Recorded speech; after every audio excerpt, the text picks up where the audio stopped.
और केंद्रीय स्वास्थ्य मंत्री ने ट्वीट करते हुए कहा कि सभी राज्यों में सार्वजनिक स्वास्थ्य सुविधाओं के लिए भारत सरकार द्वारा 162 पीएसए ऑक्सीजन संयंत्र स्वीकृत किए गए हैं।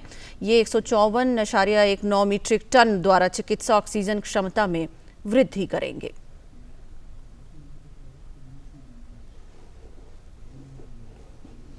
और बात करते हैं, मेरे सहयोगी नितेंद्र मेरे साथ बने हुए हैं। नितेंद्र, फॉर्मूला अभी भी वही है जिस तरह से मैं और सुधाकर भी अभी बात कर रहे थे, टेस्टिंग, ट्रीटमेंट और ट्रैकिंग, और उसके बाद अगर वैक्सीनेशन के लिए अगर आप पंजीकृत हैं तो आप वैक्सीनेशन भी कराएं आगे बढ़ के। और साफ तौर पे जिस तरह से अभी हेल्थ मिनिस्ट्री का ट्वीट आया है, ऑक्सीजन की पूर्ति के लिए पुरजोर कोशिशें की जा रही हैं ताकि जिन लोगों को इसकी ज़रूरत है उन तक ये पहुँचे। जी बिल्कुल।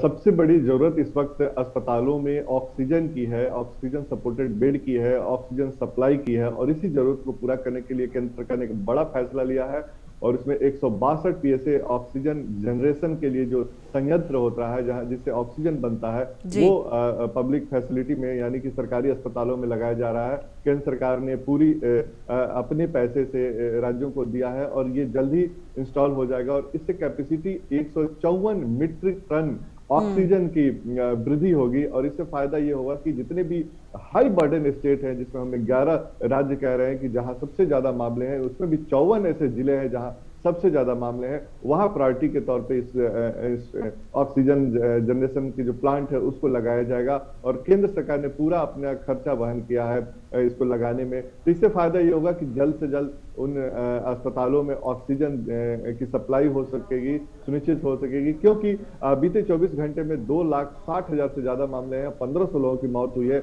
और ये आंकड़ा बहुत इंपॉर्टेंट है। और इसमें से अगर कम से कम 10% 20% भी लोग सीरियस होते हैं तो उनको अस्पताल में भर्ती की जरूरत होगी, उनको ऑक्सीजन सपोर्ट की जरूरत होगी। ऐसे में ये संयंत्र काफी इंपॉर्टेंट है। और इस वक्त सबसे 3-4 रणनीति पे काम हो रहा है। पहला कि जैसा कि प्रधानमंत्री ने कहा कि टेस्ट, ट्रेस और ट्रीट का कोई विकल्प नहीं है इस वक्त हमारे पास, तो इसको हमको फोकस पे रखना है कि टेस्टिंग ज्यादा से ज्यादा हो, लोगों को ट्रेस किया जाए, साथ ही साथ ट्रीटमेंट पे भी फोकस किया जाए, वैक्सीनेशन को तेज गति से चलाया जाए कि वैक्सीनेट जितने जल्दी लोग होंगे उससे फायदा होगा कि वो अगर संक्रमित भी होते हैं तो जी नितेंद्र, बीमार नहीं होंगे। नितेंद्र, अगर पिछले 24 घंटे का ये आंकड़ा देखें कि आंकड़ा 2.5 लाख के करीब है, तो इससे साफ है कि लोग आगे आकर टेस्ट करा रहे हैं, तभी ये मामले सामने आ रहे हैं। और अगर वो टेस्ट कराएंगे, उनको पता चलेगा कि वो अगर संक्रमित है, वो अपने आप को आइसोलेट करेंगे या जो भी आगे जो इलाज है वो लेंगे। तो इससे साफ है कि लोग आगे आ रहे हैं, अपने टेस्ट करा रहे हैं। साथ ही दूसरा सवाल ये कि वीकेंड लॉकडाउन जो लगाया गया है, वीकेंड कर्फ्यू जो लगाया गया है, चेन तोड़ने की कोशिश की जा रही है। आखिरी दिन है आज रविवार का, कल से फिर रूटीन जिंदगी शुरू होगी। लेकिन फिर भी मुझे लगता है हम सबकी जिम्मेदारी है कि हम बिना कारण, बिना किसी काम के अगर बाहर न जाएं तो ये चेन तोड़ने में हम बहुत बड़ा रोल अदा कर सकते हैं। बिल्कुल।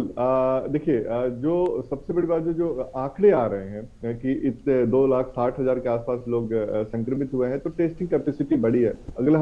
पिछले 3 दिन की हम बात करें तो एवरेज 14 लाख हर दिन टेस्ट हो रहा है। तो टेस्टिंग कैपेसिटी भी बढ़ी है, लोग टेस्ट भी कराने आते हैं क्योंकि उनको सिम्टम दिख रहे हैं। और जितना जाल फैलाया जाएगा, जितनी संख्या में लोग अगर टेस्ट के दायरे में आएंगे, उससे फायदा ये होगा कि उनको तो आइसोलेट किया जाएगा, साथ साथ उनके कॉन्टेक्ट को भी आइसोलेट किया जाएगा।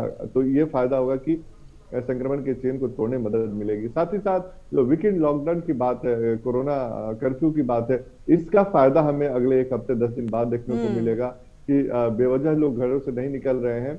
और कुछ लोग जरूर ज्योतिका, मैं कहूंगा कि निकल रहे हैं बहाने बना करके। दिल्ली पुलिस के हमने देखा कई सारे वीडियो जिसमें बहाने बना रहे हैं लोग की निकलने के लिए, तो पुलिस ने खैर उनको घर समझा करके घर भेजा है। तो अगर अभी भी लोग सतर्क रहेंगे, मास्क लगाएंगे, घर से नहीं निकलेंगे बेवजह, बुजुर्गों को नहीं निकलने देंगे, बच्चों को 10 साल से कम उम्र के बच्चों को नहीं निकलने देंगे, तो ये चेन टूट जाएगा और आने वाले हफ्ता दिन में इसका रिजल्ट दिखेगा।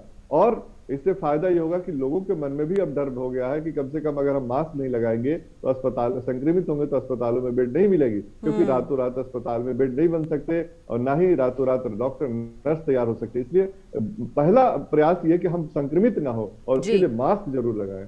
जी, बहुत महत्वपूर्ण बात कि कोविड प्रोटोकॉल्स का सख्ती से अगर पालन करेंगे तो ये नौबत आएगी नहीं कि आप अस्पताल पहुंचे और आपको ऑक्सीजन की ज़रूरत पड़े और दवाइयों की ज़रूरत पड़े। बहुत शुक्रिया आपका नितेंद्र इस पूरी जानकारी के लिए।